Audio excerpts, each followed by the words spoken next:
це полонені. Now, yes, sorry, I can now resume. It's given permission to do so. My question was, would you care for wounded or dying Russian soldiers, or even prisoners of war? We can talk about that. Would you give them the same kind of care that you would give to a Ukrainian soldier? Це ми повторюємо просто те саме питання, щоб записати. Я священик в першу чергу. First of all, I am a priest. І моє завдання надавати допомогу людям. And my task is to take care of people. І то, що він в полоні, він вже мені не ворог. And when this soldier is a prisoner of war, he is not enemy for me. Він захищений Женевською конвенцією. He is protected by the Geneva Convention. І якщо в них у полоні немає їхнього священника з ними, і він покличить мене, то я зобов'язаний йому допомогти. And if among the prisoners of war there is no Russian priest, and they ask me, I will come and serve him. Okay. І я це роблю. And I do it. Okay. Я це роблю, бо полонених багато і There are many prisoners of war. більше 1000 полонених, і деяким треба допомога, щоб за них помолилися, щоб з ними помолилися, і вони просять, і там, де є, я вимушений це робити, тому що це мій обов'язок, попри все. And there are about 1,000 of prisoners of war, and they ask me to pray with them. They ask me to pray for them, and I come and pray. This is my duty. Thank you. This is my last question, Father. Welcome. Do you see this war of aggression in primarily as a political war between as a question of politics and aggression by Russia against Ukraine? Чи ви бачите цю війну, агресивну війну, як політичну війну Росії проти України? Or do you also see it as a war of faith and religion between the Russian Orthodox Church and the Ukrainian Orthodox Church? Чи ви бачите цю війну як релігійну війну між Російською православною церквою і Українською православною церквою?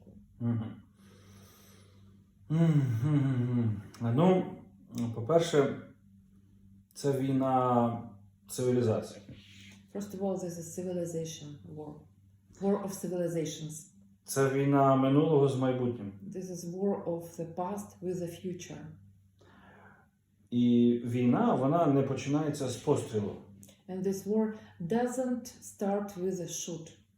Війна починається в голові. The war begins in mind. І чим більше людей готові воювати, тим скоріше вона почнеться. And the more people are ready to struggle to go to combat, the sooner it will start. А російське суспільство розпочало мілітаризацію в 2000 році з приходом Путіна. With the coming of Putin, Russian society began militarization in 2000. І церква активно включилася в цей процес. And the church, російська церква. Russian church actively was included in this process.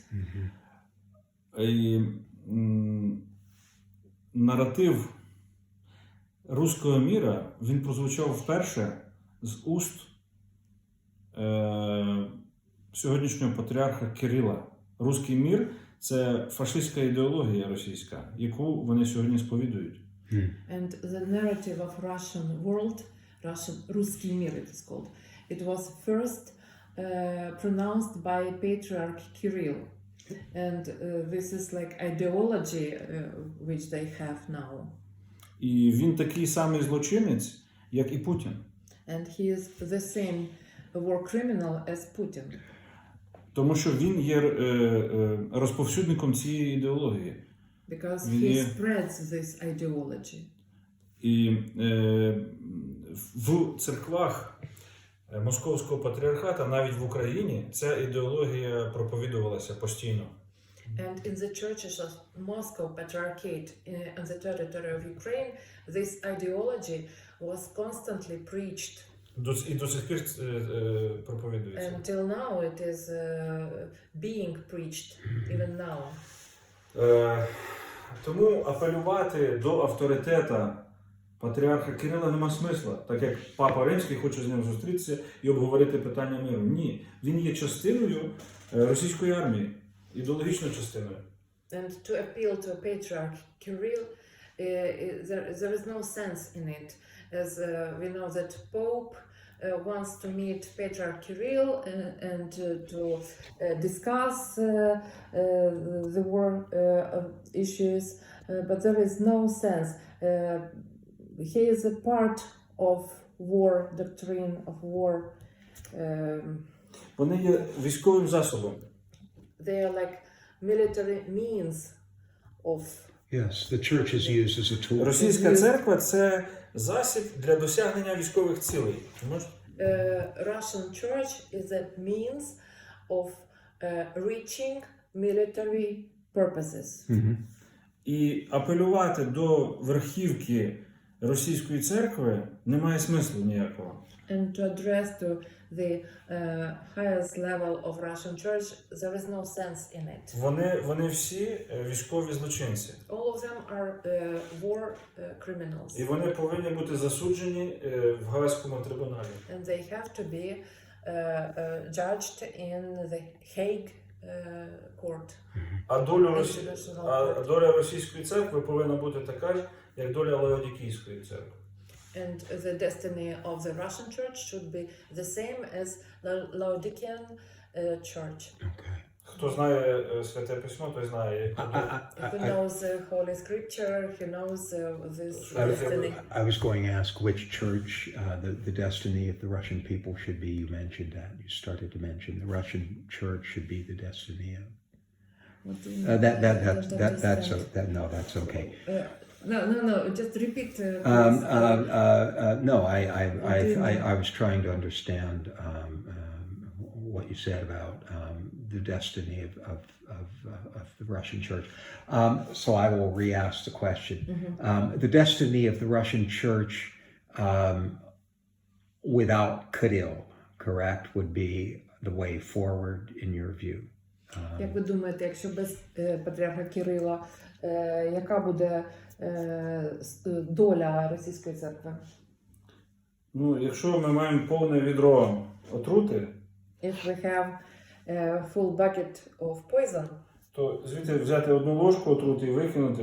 if we take only one spoon of the poison and take away, Вони всі отруєні. all of them are poisoned. Вони всі отруєні цією ідеологією. With this ideology. Якщо вони покаються в цьому, якщо If вони they зроблять, repent, якщо вони скажуть, да, ми неправильно робили, це великий, і засудять цю ідеологію, і засудять самого Кирила і всю верхівку, тоді да, тоді є якісь, тому що зміна це покаяння. Якщо є покаяння, значить є майбутнє. Якщо нема покаяння, нема майбутнього.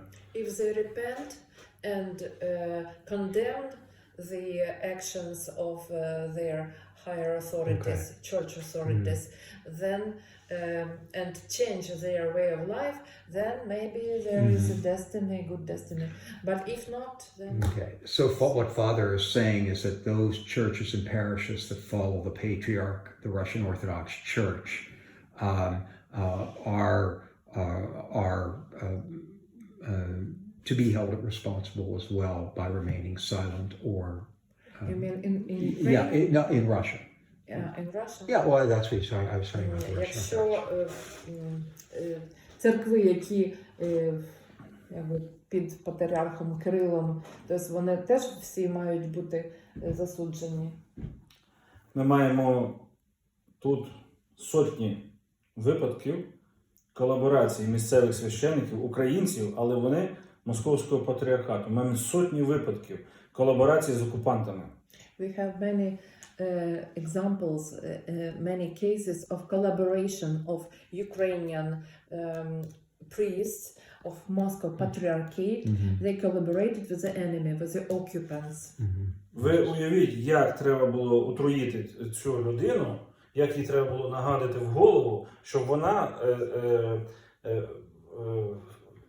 передавала розташування українських військ, російським військам пересилала розташування. Can you imagine how much poison should be inserted into the head of Ukrainian person who is a priest of Moscow Patriarchate, that he sent the information about the location of Ukrainian troops to the Russian army. І вони стріляли. And they shelled our Okay. positions. I want to be very clear here. What Father is saying is that there are Russian Orthodox clergy under jurisdiction of Kyiv who are providing targeting information to the Russian army of Ukrainian positions. Russian church, which is called here Ukrainian Orthodox Yeah, Church. yes, the Ukrainian They belong to Orthodox Russia. Church, the Ukrainian Orthodox Church Yes. under Patriarch Kirill, Yes. effectively the Russian Orthodox Church in Ukraine. Yes.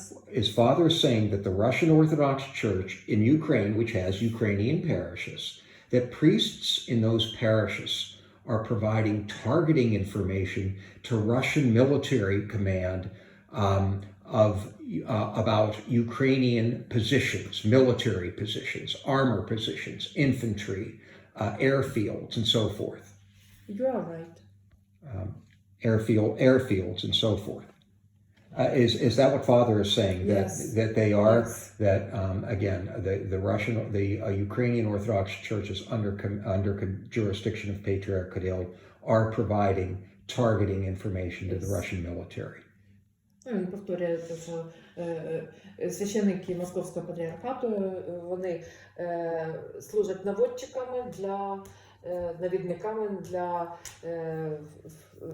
окупаційної армії, щоб обстрілювати українську армію. Коли генерал Франко в Іспанії йшов на Мадрид, він йшов 4 колонами з різних сторін. When General Franco in Spain went to Madrid, he went by 4 columns. І він казав, що а 5 колона моя вже в Мадриді, вже діє. And he said that the 5th column is already in Madrid. It is acting already. І ця 5 колона вчиняла теракти, хаос і сприяла заходу цих 4 колон. And this 5th column, it created chaos, terroristical actions, and they they assisted of entering these 4 columns. Yes. І цією 5-ю колоною у нас є Московський патріархат. And in Ukraine, this 5th column is Moscow Patriarchate. Це ідеологічна і не тільки ідеологічна. Вони прямо сприяли російському війську. Вони на окупованих територіях є базами для прийому російських солдатів. Вони їх благословляють, вони з ними моляться. Це їхні там склади зі зброєю в їхніх монастирях. Це їхні. Вони там тут ховалися в наших монастирях диверсанти в монастирях Московського патріархату. Тому вони нам не треба тут в Україні. Це питання безпеки, не релігії. This is a question of there is issue of security, not religion. These collaborants, especially on the occupied territories, Yes. In the monasteries, in the churches, there were the priests blessed the Russian army. They prayed for them, and they Russian soldiers could live in the monasteries. they created the storehouses of ammunition, of armament in the monasteries of Russian Orthodox Church on the territory of Ukraine. And that's why it's an issue of security. In America, And we don't need them anymore here. in America, we would say that Russian Orthodox clerics in Ukraine provided intelligence to the Russian army. І як ми кажемо в Америці, то російські православні клірики надають розвідувальну інформацію російським військам. Да? Yeah, that's true. Can you discuss where some of these collaborative churches are, and whether any priests have been, Russian Orthodox priests in Ukraine have been detained or arrested? Ті, про кого ви розказуєте, чи були вони затримані або арештовані в Україні? Я знаю, що деякі затримані. I know that some of them were detained. І проти деяких відкриті справи. And Ведеться слідство. some of them are under investigation now. Okay. Але це процес був масовий. But this process is massive process. Yeah, difficult. It's a challenging process. Is that the word? It means that there are so many such Cases. Russian priests who help Russian army. I mean, Ukrainian Orthodox Church in Ukraine under the jurisdiction of Moscow Patriarchate. Many of them collaborate. And we're talking about how many Ukrainian Orthodox churches under the Moscow Patriarchate are there in Ukraine, Father, currently? Скільки їх зараз церков під Московським патріархатом? Ну, зараз важко сказати, бо багато попереходили вже. It's difficult to say because many of them came to our church. I see. Were transferred. І цей процес іде, кожен день додається близько 10 парафій, а може і більше. And this process is actively going on now, and every day about 10 parishes are added to our church, Orthodox Church of Ukraine. Скільки їх є, ну... And how many of them is difficult to say. По бумагах, да, по реєстрації, їх близько 12 тисяч. If we take documents, registration, they have about 12,000. Але насправді це набагато менше, бо є просто бумага, а парафії як такої немає. But in reality, there are much less of such parishes because they are only on the paper, on documents, but they don't exist in reality. І зараз, коли цей процес триває, переходу в українські церкви, то важко сказати, на якому етапі він зупиниться. Я думаю, що він зупиниться на тому, коли російських можна буде порахувати на пальцях двох рук, там не більше. Тому що ця церква нам не потрібна, вона суперечить канонам, вона не повинна бути в Україні. Російська церква має бути в Росії, а українська в Україні. You see, such a church, we don't know when this process of parishes coming to the Ukrainian Orthodox Church of Ukraine will finish. Maybe when Russian churches remain a few of them. And you see, their ideology, it contradicts to the God's law and to... There should be Russian church in Russia, Ukrainian church in Ukraine. We don't need them here. And we have them in America, the Orthodox Church of America, which won its independence in autocephaly in 1970 from the Russian Church. So. Це так, як у нас наша церква в 1970-му відділилася від російської церкви. Freedom. Ми зараз маємо незалежність, свободу. Father, thank you. God bless you, and God bless the women and men under your care. Господь благословить вас і всіх жінок, чоловіків, якими ви опікуєтесь. God protect you, God protect Ukraine, and Хай Господь Could- захищає вас і Україну. Christos Voskres. Воістину воскрес. Thank you, Father. Can you send me later